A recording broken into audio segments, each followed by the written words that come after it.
Tonight, startling and irrefutable evidence which should be enough to make the world finally take action against Sheikh Mohammed. He's the multi-billionaire ruler of Dubai who's treating one of his adult daughters as a criminal. Her crime? To dare to live her life outside the United Arab Emirates. Her punishment? At gunpoint, she was abducted and imprisoned. But now, after years locked away in silence, Princess Latifa has exposed her father's cruelty by secretly recording and smuggling out video diaries of her wretched existence. My name is Latifa al-Maktoum. I'm a hostage and this villa has been converted into a jail. All the windows are barred shut. I can't open any window. A young woman locked up for years finally has a voice. This is the footage the billionaire ruler of Dubai thought he'd made sure the world could never see. More than a year now.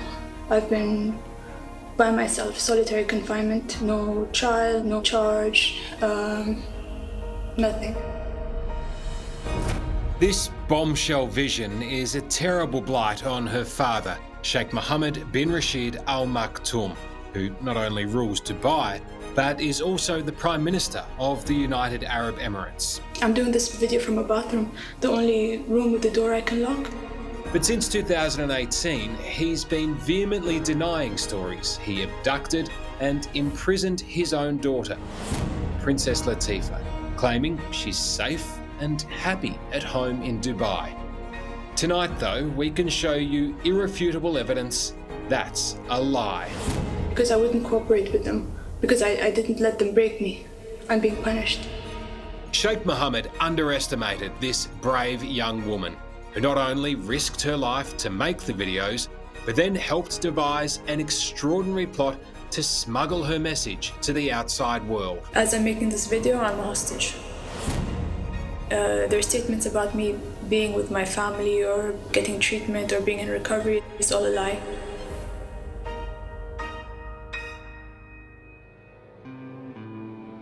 Well, I swear I can see right through you. A princess's life should be a fairy tale, but Latifa's is a nightmare. On your face. So how did it come to this? One of her closest friends in Dubai was Tina Jauhiainen, who describes just how tormented and restricted her existence was.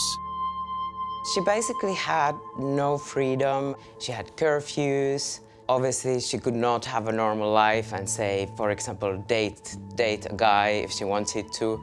She was not allowed to have certain friends, even talk to certain family members. Her life was just very restricted, and it felt like she always had to look over her shoulder. The overbearing restrictions were placed on Latifa by her father, Sheikh Mohammed. Take something beautiful. The all-powerful ruler of Dubai has a carefully curated international image that sees him doing deals with world leaders, hanging out with royalty, and rubbing shoulders with celebrities. My vision is to Dubai to be #1. But that facade defies a dark reality inside his palace, where he's now accused of kidnapping and imprisoning 2 of his daughters and abusing several ex-wives. Sheikh Mohammed is a repressive, patriarchal control freak. Kenneth Roth has seen his fair share of dictators and their dirty deeds. He's the executive director of Human Rights Watch. So when they kidnapped me on March 4th... He says this shocking new video evidence from Princess Latifa must change the way the world views and deals with Dubai. This is a man who, has a lovely young daughter, a daughter who, most fathers would be proud of, most fathers would be happy to see her out and flourishing, and he couldn't stand that. He had to control her. He had to keep her, literally under his wing. And that level of intolerance to the point of destroying your life, destroying the life of your daughter, simply so you can control your daughter, that is despicable. That is the kind of man that Sheikh Mohammed is. What do you think when you see world leaders, the Queen, the Trumps, President Biden, cozying up to Sheikh Mohammed? Well, these days, I think Sheikh Mohammed is radioactive. I think fewer and fewer people will be cozying up to him. And certainly, nobody should accept the ruler of Dubai when we know that he is personally responsible for this kidnapping, detention, and disappearance of his daughter. And I'm making this video because it could be the last video I make. Yeah. We first uncovered Princess Latifa's plight in 2018. Another video diary from Dubai then raising the alarm about her father's oppressive regime. And if you are watching this video, it's not such a good thing. Either I'm dead or I'm in a very, very, very bad situation. The video of the then 32-year-old was released after she was captured attempting an extraordinary escape from Dubai. It was February 2018 when Princess Latifa and her best friend Tina made a run for the UAE's border with Oman. It was a high-stakes plan they'd been plotting for years. She would often say, this is life or death for me. She was so fed up with her life in UAE that she was willing to take the risk even if she would not make it. Once Latifa and Tina made it into Oman, they met up with French personal trainer Chris Alombo. This is the first time he's shared his story publicly. What was Latifa like on that day, once she'd finally made it out of the UAE? Was in Oman, she was on her way. She was so happy. That day she was thrilled, smiley and all that. Getting involved in an escape mission like this is pretty risky. Why did you decide that you wanted to help Latifa? Because I thought it was the right thing to do, regardless of who she is, or I believe it was the right thing to do. Chris, a close friend of Tina's, spent months messaging Latifa in the lead-up to the escape mission. He says she was endlessly curious about life outside Dubai, which her father had forbidden her from leaving. Chris's job in the operation was to load them onto a dinghy and sail them 12 miles out to sea, where they'd rendezvous with a yacht they hoped would take them to India. Everyone was scared because you're on a boat in the middle of the sea and the sea was rough. I wasn't looking at all these things because I was seeing how Latifa, how happy she was. I hoped that she could make it to where she wanted to go and she could have the life that she wants. What did Latifa say to you? Thank you.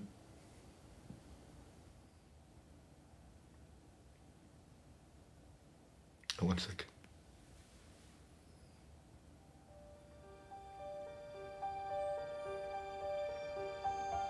Eight days into their journey, with the finish line in sight, their plan was foiled just off the coast of India. Armed commandos stormed the boat in the middle of the night. Latifa and Tina were hiding below deck, and now for the first time, the princess tells her harrowing story. I can hear heavy boots and people screaming and gunshots. And the gunshots sounded very close. They zip-tied my hands.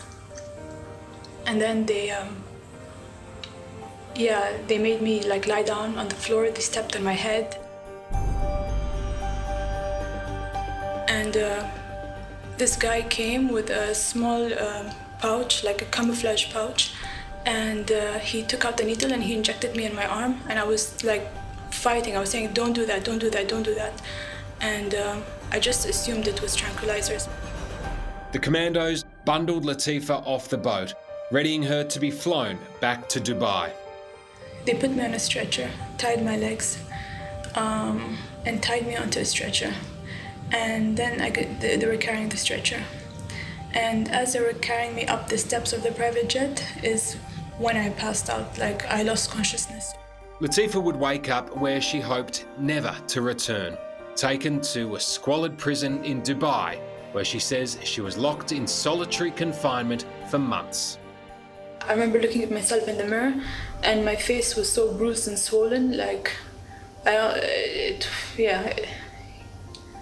and I could see how sad I was. For Latifa, locked up indefinitely in Dubai, It would have been easy to lose hope. But Sheikh Mohammed and his cronies underestimated this brave princess's determination to get a message to the outside world. So, how did she do it?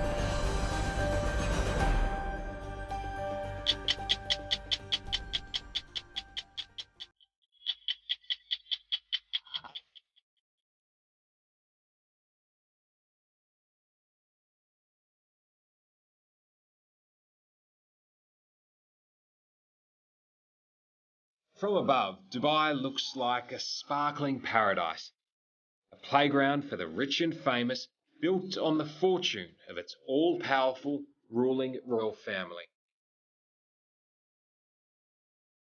But look a little closer here, and it doesn't take long for this jewel of the United Arab Emirates to reveal its dark underbelly, a repressive state with huge human rights issues and a hatred of free speech.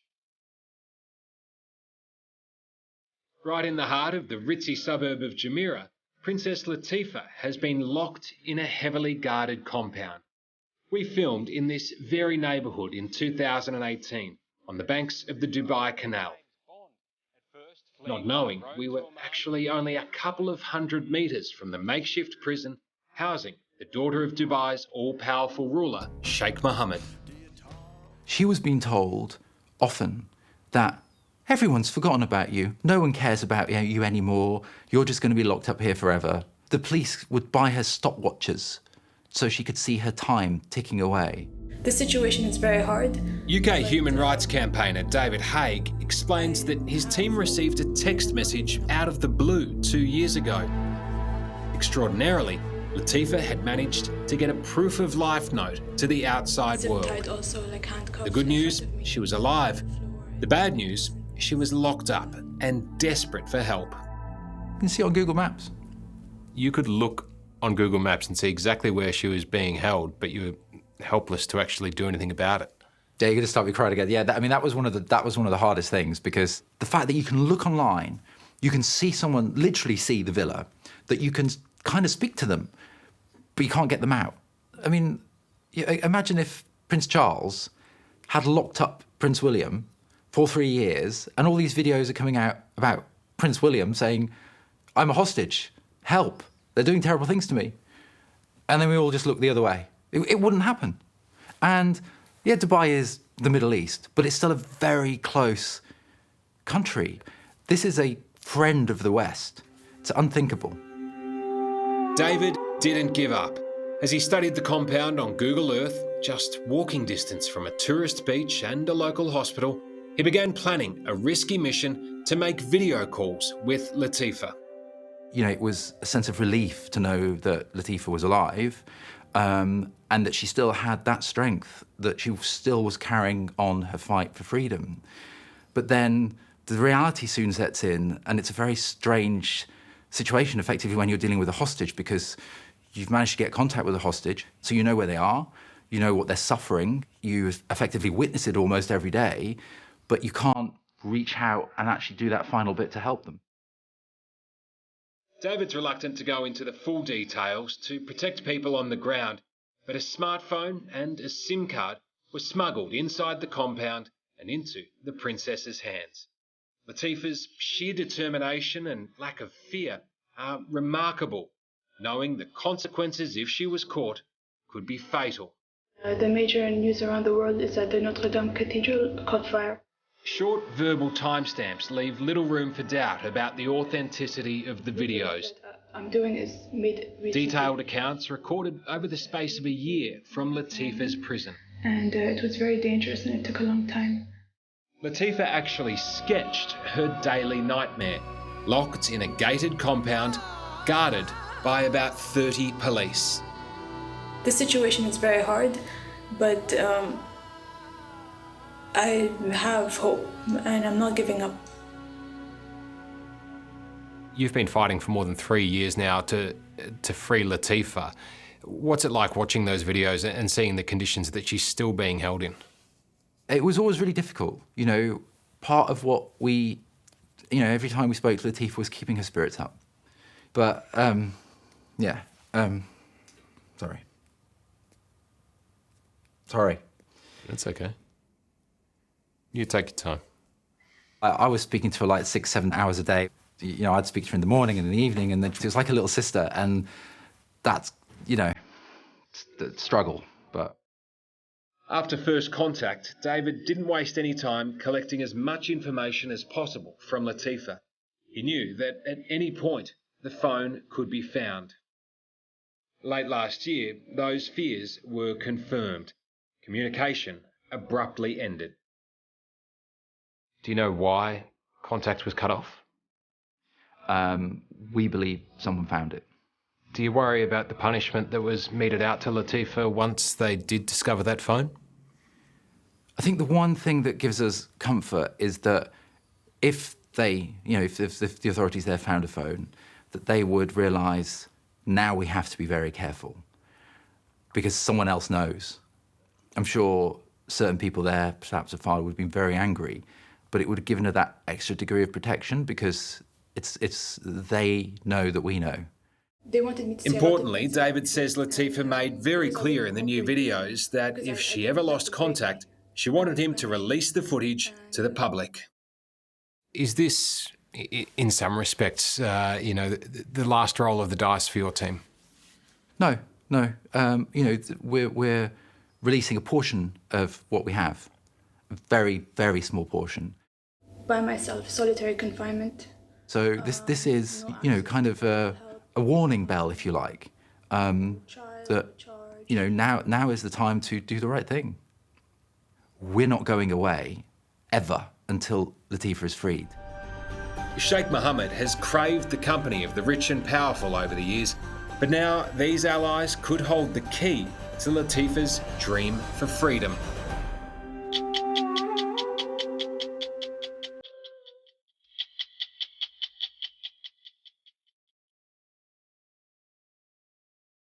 These photos look like they're from a run-of-the-mill family breakfast. If you ask Dubai's royal family, they'll tell you it's a portrait of their troubled princess daughter, Sheikh Latifa, now safe and happy at home, being counselled by the former United Nations High Commissioner for Human Rights, Mary Robinson. Latifa is vulnerable, she's troubled. She made a video that she now regrets. Mary Robinson is the only person from the West to have seen Latifa since she was captured by her father's operatives. Those who are concerned about Sheikh Latifa, you would say you are assured that she is being well looked after. Yes, I think it's a very complicated situation. I understand the concern, but I think you have to bear in mind that this is a troubled young woman who has a serious medical situation. She's receiving psychiatric care, and they don't want her to endure any more publicity. Many have accused Robinson of playing along with a PR stunt for Dubai's ruler, Sheikh Mohammed, who Britain's High Court ruled had kidnapped his daughter and locked her up against her will. Were you surprised that Mary Robinson effectively got used as a pawn in this whole scandal? Mary Robinson should have been more sophisticated than she was in this case. Kenneth Roth is the head of Human Rights Watch. Like many around the world, he was relieved to see that at least Princess Latifa was alive. But the breakfast photos posed more questions than they answered. But she just completely bought the party line, the father's line, to say that this was, a poor, young, troubled woman in the loving care of her family. Loving families don't lock you away. Loving families don't disappear you. Loving families don't kidnap you when you want to lead an independent life. And I don't know what Mary Robinson was thinking when she repeated that line. For the first time, thanks to vision smuggled out of her prison compound, we can tell you Princess Latifa's version. So I meet Mary Robinson, and there's... She's adamant it was all an elaborate plot from Dubai's devious leaders that Mary Robinson was happy to play along with.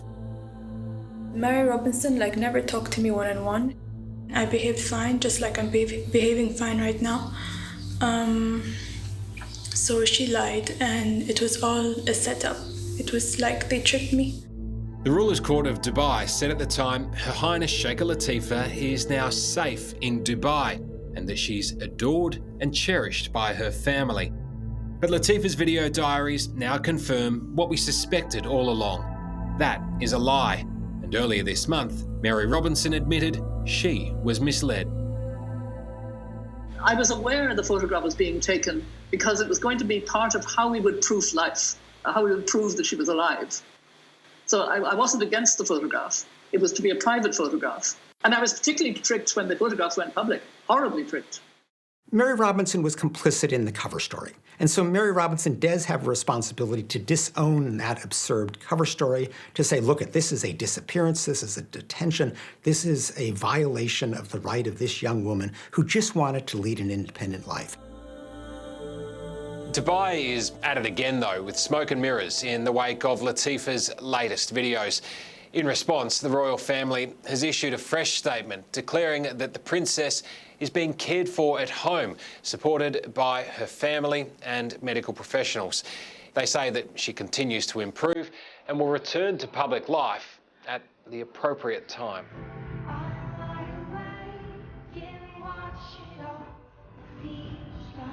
So far, global allies like Australia have been silent on the plight of Princess Latifa.